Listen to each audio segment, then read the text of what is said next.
Oi, agentes, tudo bem? Meu nome é Adriana Guidetti, sou supervisora-geral da Vigilância em Saúde Regional Leste.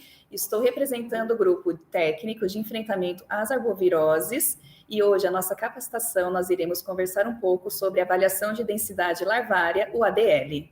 Inicialmente, vamos conversar sobre avaliação de densidade larvária. Sei que é uma atividade que vocês realizam aqui para o nosso município, então iremos explicar um pouquinho sobre os seus objetivos, como que funciona, para que serve, né? E o que se gera depois desses resultados. É uma atividade de vistoria nos imóveis da cidade, a fim de identificar, coletar e realizar controle nos criadouros do mosquito Aedes aegypti. Irá nos permitir calcular índices com o objetivo de direcionar ações de prevenção e controle vetorial. Também permitirá identificar os nossos níveis de infestação de larvas do mosquito, numa determinada área e para o mesmo período em que essa pesquisa ela é feita. Além disso, permite também identificar o criadouro predominante em cada região e, com isso, redirecionar, intensificar medidas de controle e também estratégias aqui adotadas pelo nosso município. O primeiro índice que nós iremos calcular é o índice de Breton, que é o número de recipientes positivos para larvas de Aedes aegypti dividido pelo número de imóveis pesquisados. O que seria o ideal? Que essa divisão desse até o número 1.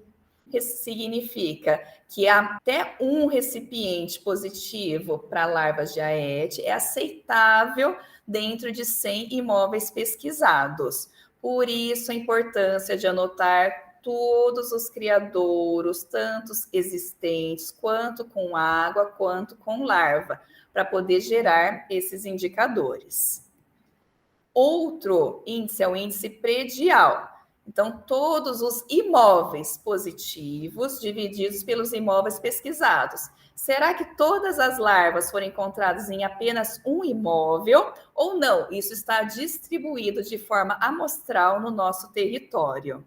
Outro índice é o índice de recipientes. Então, todos os criadouros positivos, ou seja, onde foram encontradas larvas de Aedes aegypti, dividido pelo número de todos os recipientes com águas pesquisados. Por isso é importante anotarem todos os criadouros que têm água e existentes também. Nessa etapa, iremos conversar um pouco sobre quais são os imóveis que nós iremos vistoriar, todos que são considerados edificações, tais como obras, comércios, prédios, e o que deve ser excluído: terrenos, praças, parques. Também não devem ser realizados pontos estratégicos e os imóveis especiais. Essa listagem é interessante entrar em contato com a vigilância para poder identificar quais estão cadastrados e quais não estão.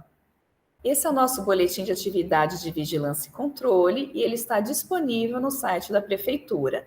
Sempre anotar atividade de rotina e de avaliação de densidade larvária.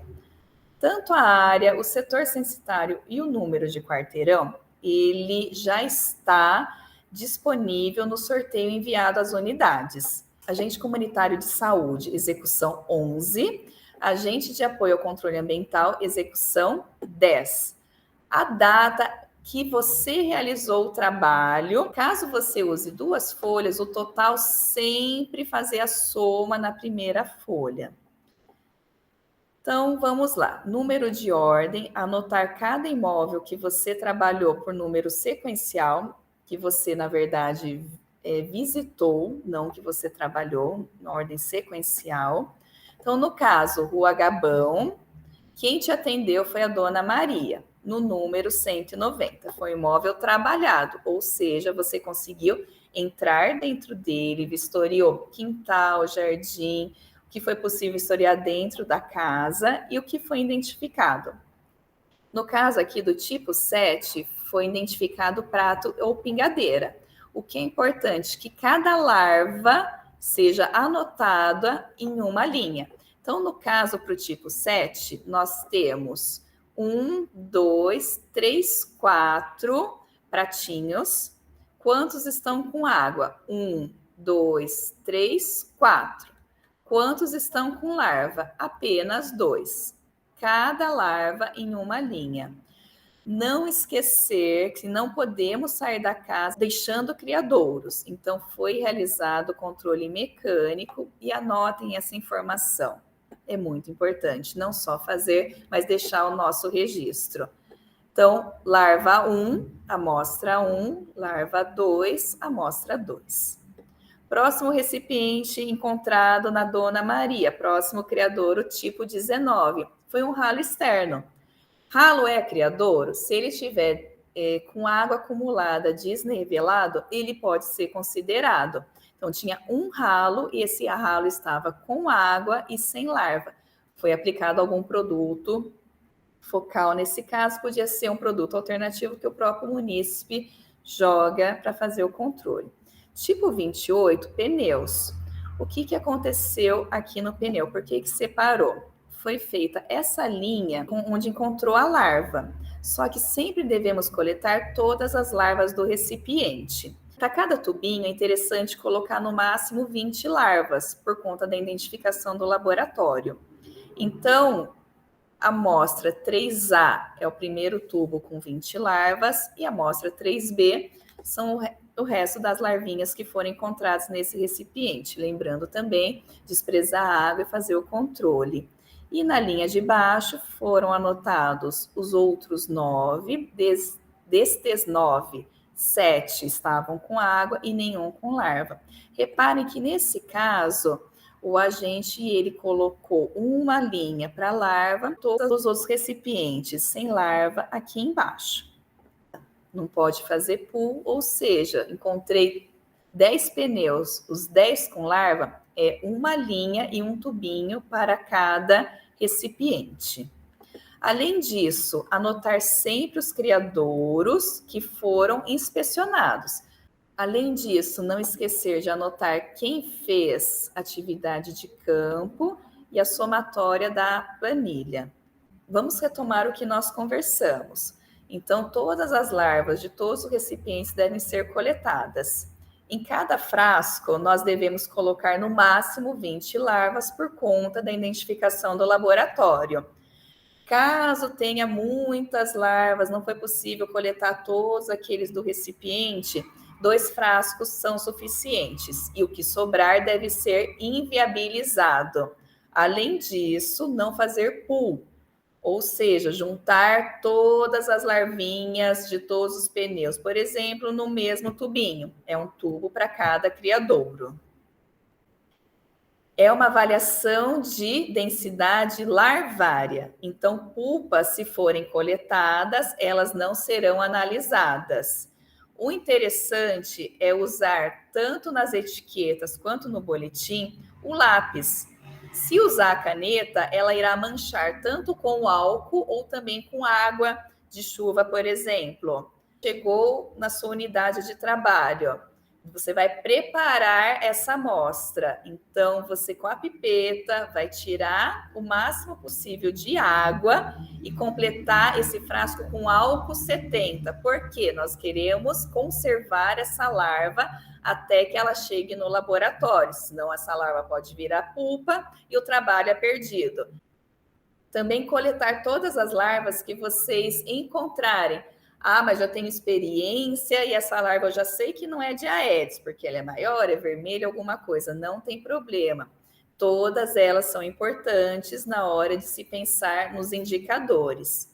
Além disso, anexar a amostra no verso do boletim com fita adesiva, porque não na frente, que se tirar a fita você perde informação.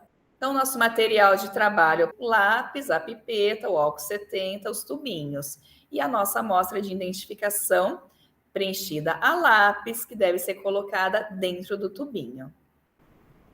Nessa etapa, iremos conversar um pouco sobre o modelo do sorteio e como é realizada essa atividade de campo.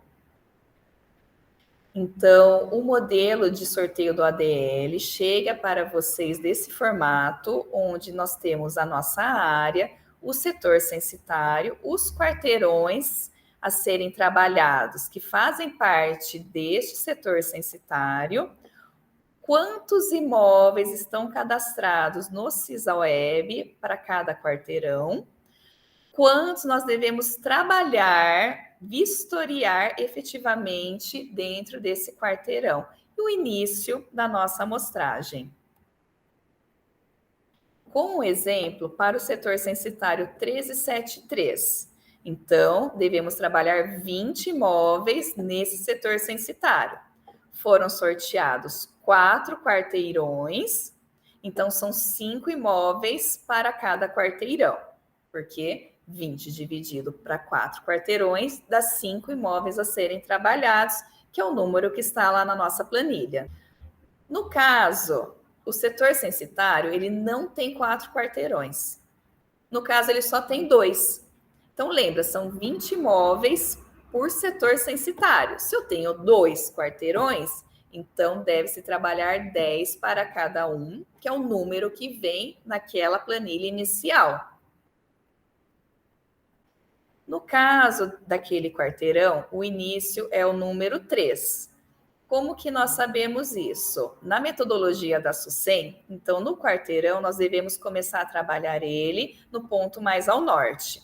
Então são 5 imóveis a serem vistoriados, trabalhados. Iniciei no lote, né, na família número 3. Então 3 não consegui trabalhar, não tinha ninguém, estava fechado. Eu devo anotar na planilha? Sim, tudo que vocês fazem, vocês devem anotar. Então, eu trabalhei, no caso, o imóvel 4, o 6, o 7, o 10 e o 11. Vamos começar com algumas dúvidas. No caso, rodei o quarteirão inteiro, acabou o quarteirão. Consegui trabalhar apenas 4 casas e era para ter trabalhado 5. Preciso procurar mais quarteirão? Preciso procurar mais imóveis? Não, você finalizou o quarteirão, você finalizou o seu serviço. Outra dúvida, eu consegui trabalhar os 5 imóveis solicitados e não fechei o quarteirão. Não tem problema, o trabalho foi finalizado porque você precisava vistoriar 5 e você conseguiu trabalhar os 5 imóveis.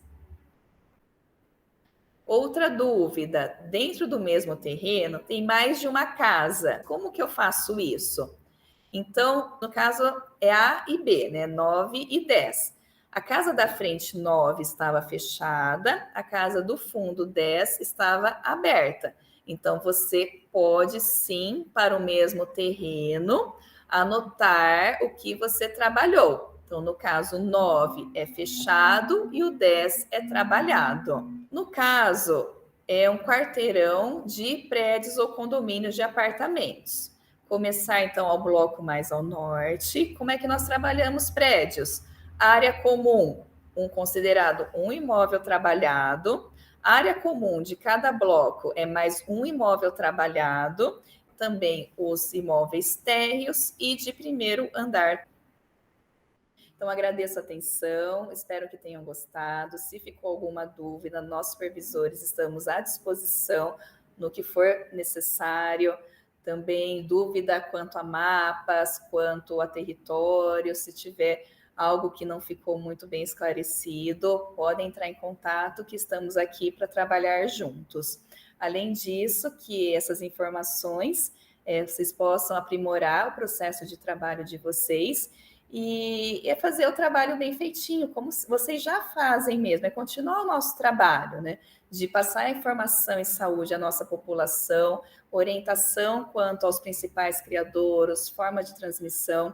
Então, aqui nós vamos chegar no período 2023, espero que seja um período bom, mas temos que estar preparados para fazer um bom serviço em prol da nossa comunidade.